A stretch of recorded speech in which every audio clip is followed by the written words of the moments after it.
Hello and welcome to my channel Pratyusha Roslin. আজকে যে আমি ভিডিওটা করছি এটা সর্ট অফ অ্যাওয়ারনেস ভিডিও বলতে পারেন। আপনাদের অনেকের বাড়িতেই এরকম পেট আছে, যেমন আমার আছে লেলা। লেলা সবাইকে হাই বলো, হাই বলো। আচ্ছা, লেলাকে আপনারা সবাই হয়তো দেখেছেন আমার অনেক রিলস, অনেক ইয়েতে ও এদিক ওদিক দৌড়তে থাকে। তো কিছুদিন ধরে, কিছু মাস ধরে লেলার শরীরটা একদমই ভালো নেই। ওর সারা গায়ে প্রথম ইরাপশনস দিয়ে শুরু হয়, প্রচণ্ড রকম। পারলে আমি কিছু ভিডিও শেয়ার করব, মানে আপনাদের যাদের যাদের পেট আছে আপনারাও এটা খেয়াল রাখবেন। যে আমি জানতাম না, আমি তো অনেক দিন ধরে ওর এই ট্রিটমেন্ট চলছে, আমি ওকে নিয়ে অনেক ডক্টরসের কাছে যাচ্ছি। তো ব্লাড টেস্ট সব রকম করার পর আমি জানতে পারলাম ওর বেবেসিয়া বলে একটা ডিজিজ হয়েছে, যেটা কিনা টিক থেকে আসে, প্যারাসিটিক কিছু টিক থাকে। আর এটা কিন্তু প্রচণ্ড যদি বেড়ে যায় অনেক সময় it can be life threatening as well.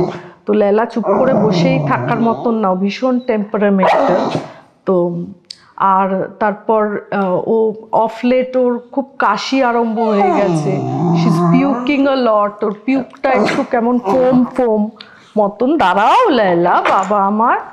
তো এখন যেটা বোঝা যাচ্ছে, যেটা আমাকে ডক্টর বলেছেন, লেলাকে আর বসিয়ে রাখা যাবে না। তো লেলা চলে গেলে চলে যাক, আমি এটা শেষ করে নিচ্ছি।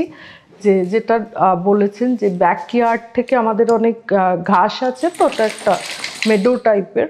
তো ওখান থেকে ওর কিছু কিছু একটা মানে জিনিসে ওর অ্যালার্জিক ইরাপশনস হচ্ছে স্কিনে।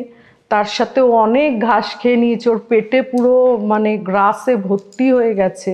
তো যতক্ষণ না পুরো ওটা ক্লিয়ার করা হচ্ছে ততদিন মানে এরকম ওর প্রবলেম চলতে থাকবে।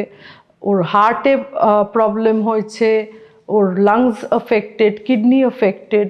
তো আমি এখন সত্যি আমার my life literally revolves around Lela. আমি সারাক্ষণ ওর সাথে ক্লিক করে থাকি আর ভাইস ভার্সা। তো আমি এটা নিয়ে সত্যিই খুব অ্যাফেক্টেড হয়ে পড়েছি লেলার হেলথ নিয়ে। আপনাদের সবাইকে বলবো ওর জন্য প্রে করবেন। আর এখন আমি না ওর ছোটোবেলাটা খুব মিস করি। মানে ছোটোবেলায় ও এত দুষ্টু ছিল, ওর ঘুমের কিছু পার্টিকুলার টাইম থাকতো। তো ধরুন অ্যারাউন্ড 9টা বাজলেই ও ঘুমের জন্য কি করতো, যদি আমি ঘুমোতে না যেতাম তখনও সব কটা ড্রয়ার হাত দিয়ে খুলে খুলে সব যেই জিনিসগুলো থাকতো সেগুলো খুলে খুলে সব জিনিস বের করে সেগুলো ডিস্ট্রয় করতো। মানে ওটা আমার ইয়ে ছিল যে না, এবার ওকে ঘুমোতে নিয়ে যেতেই হবে। তখন আমি খুব রাগ করতাম, ইরিটেটেড হতাম।